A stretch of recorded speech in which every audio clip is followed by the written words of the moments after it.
Assalamualaikum көпшілік ағайын, балық сүйер қауым.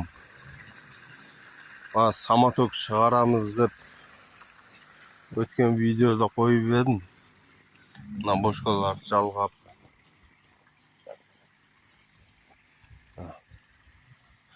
Самоток болмады.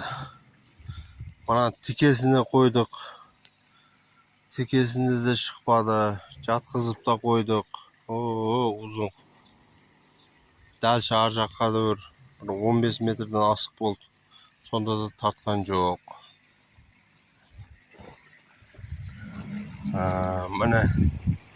Мына іштен тартпай жатыр деп 2,5 метрге кеп тұр су. Мына турбадан. Сөйтіп, ода да тартқан жоқ. Мына көлге тастадық. Көлден де тартқан жоқ. Гөр қып ар жақтан ауа сорып жатыр. Не үшін тартпай жатыр, түсінбедік. Интернеттен көргенде мына 200 литр бошкамен ақ істеген негізі да. Біз 200 литр төртеуін жалғап тұрып істедік, сонда да шықпады.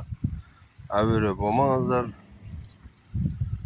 Ондайға уақыттарыңыз кетіріп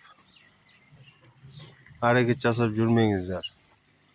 Эксперимент бәр жағынан көрдік. Шыққан жоқ.